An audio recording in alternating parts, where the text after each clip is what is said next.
Oh, the belly poof. Okay, this is one of my biggest pet peeves.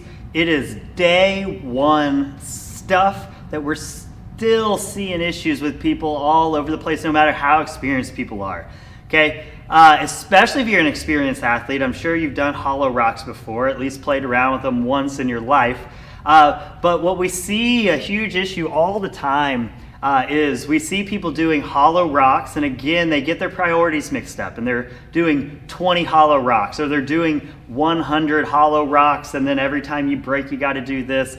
And they're so focused on the number that they're doing something that resembles what a hollow rock would look like from far away, but they're not doing a hollow rock. And the reality is when we start working with people one-on-one and in the gym here, and even virtually, what we see very, very quickly is not only can people not get into the full hollow position, but they can't even get out of a tuck position and move their legs a little bit before everything kind of going wrong. So we'll kind of get into that. But the other thing that I want to challenge y'all to do, y'all can nitpick me. I don't do everything perfectly. There's a lot of things I do wrong. I've even caught myself on these videos doing this specific thing wrong. But there's so many coaches out there, especially YouTube coaches, this and that, giving hollow advice, dead bugs, all of these core work exercises. And what you'll see is all you have to do is look kind of closely. It's called coach belly, okay? And it's called coach belly because it's really hard to talk and to engage your abs in the right way. And so coaches get so caught up in talking and demoing things that look like the things that they're not focused on kind of the internal mechanisms that need to be going on and the muscles flexing the right way to use our muscles the right way, just to kind of make sure that we're developing our bodies in the way that it was meant to be developed. So let's talk about what the heck I'm talking about here. So if I pick my shirt up, what you're going to immediately see is my hairy belly, so sorry about that.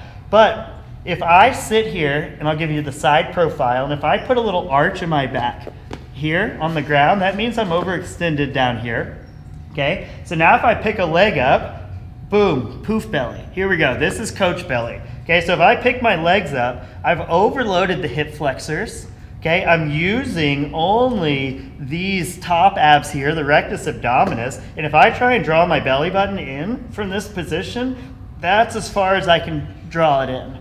Okay, so that's complete poof belly. So now, here we go. Is this a hollow position? The answer is no, because that's poof belly. Hollow rocks, are these hollow rocks? The answer is no. You can see it do it even more. You can see me shaking and stuff, but that's all with this big poofed belly. So what should this look like? If I'm organized down here and my butt cheeks are tight and my belly button's drawn in, so this is gonna be tough for me to do because I'm gonna try and talk while I'm doing this, so I might have to shut up for a little bit. Maybe the first time I've ever done that. But anyway, so I'm working on drawing my belly button in, okay? And then with my belly button drawn in, oops, see, immediately, did you see it go poof? Okay, so let's do it like this. Let me work into it the way I'd work people into it anyway. Okay, we're gonna pull up, and no matter how good or bad you do it here, okay, we're going to start in this position. So this is where dead bugs and things come from, but the misunderstanding is that if I sit here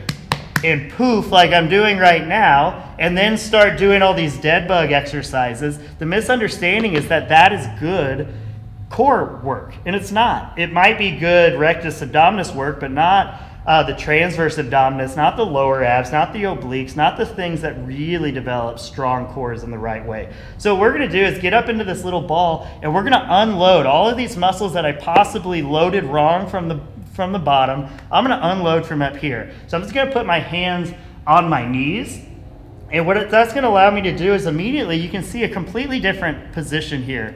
As I draw my belly button into my spine, you can see a completely different position, no longer poof belly. Okay, so now if I let go, I'm gonna work on just holding this position. Typically my head would be back, and I'd have a coach looking at me, or if I'm doing this on my own, I've gotta be able to either feel it or see it. So in the beginning, even though this head up position, cranking your head, isn't gonna be ideal, it might be where you need to start in the beginning until you learn how to feel it.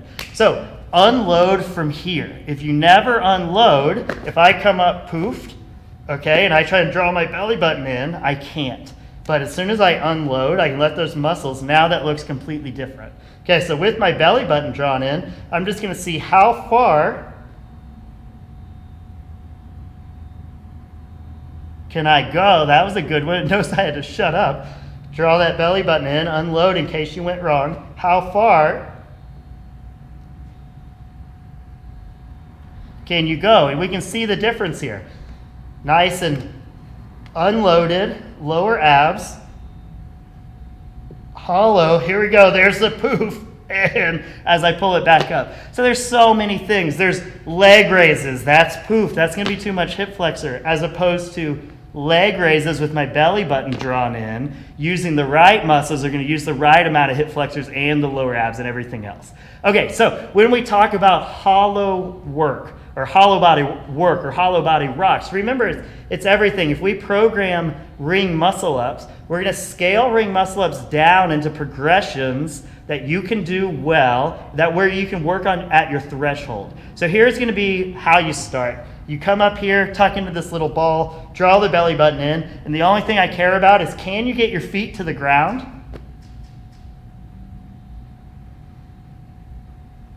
And back up without poofing out.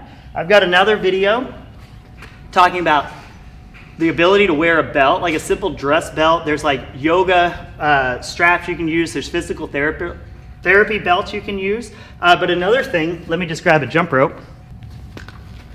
All right, so another thing we can do is we can just take something that we have in the gym, like a jump rope. Okay, this is, sorry, too awkward. Awkward shirt off video. All right, so we can take something we got, like a jump rope, and we just tie it in a little knot here. Gym owners love it when you tie their jump ropes in a knot, so that's gonna be this other fun part about this one. So we'll just tie it into a knot right here, just so we can kind of hold it in place a little bit. But notice it's tight. It's tight enough where if I poof out into it, I can feel that. But if I draw in away from it, I've got a little bit of slack here. So I'm actually having a hard time getting this knot to stay in one spot. Anyway, tie a better knot than I tied. Okay, if I poof, I can feel that I poofed if I draw in. You can do this with a belt, so kind of a lot of things you can do this with. So now right here, as soon as I got down and I braced wrong, I pushed into it, I immediately have this indicator of doing it wrong. So now I'm gonna tighten this back up. Let's try and get down better. There we go, I never felt that. So now as I come up, if I can stay away from that, I'm doing good. And boom, there we go. And I feel the knot slide when I break. So playing around with these things, find something, if you're not able to feel it or see it yet, find something to give you that tactile cue of, are you poofing your belly out, or are you actually drawing your belly button in? Okay, so going back to it. All right, get this out of the way.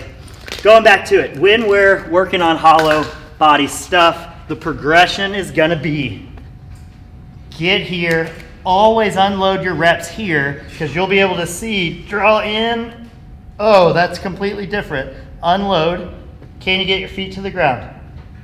And back up, good. Most people go like this, and as soon as they go here, bam, they're gone, okay? So here, then it's, let's get your feet kind of out a little bit further. Can you get your feet to the ground and up? And then work your way, work your way, work your way. It's not a hollow body position just because your feet are off the ground and your back's off the ground. This is like the number one thing. This is what hollow body is, that. It's only a hollow body position if this is engaged the right way and your butt cheeks are on, okay? And then we can work into the hollow body rocks. So that's going to be the key, is when we're playing around with hollow stuff, we're not just seeing how many hollow bodies we can do, because most people are doing them wrong. What we're really trying to do is learn how to keep that belly button drawn in. Because if it's that hard, I'll stay down here. If it's that hard on the ground with not a lot going on, how good do you think we're doing when we're setting up for a deadlift in the middle of a workout, when we're doing power clean after power clean after power clean in the middle of a workout? How good do you think we're bracing this position when we're in extension doing our pull-ups? All of these things. So it really helps bring awareness to how, one, how a lot of people need to relearn how to engage the correct muscles, but how we need to start working this stuff in, working in the hollow work kind of as skill work after you've warmed up as the start of class can really help frame how we focus on bracing for the rest of that class. It's awesome. Play around with some hollow stuff. Hope this helps. Talk to y'all soon.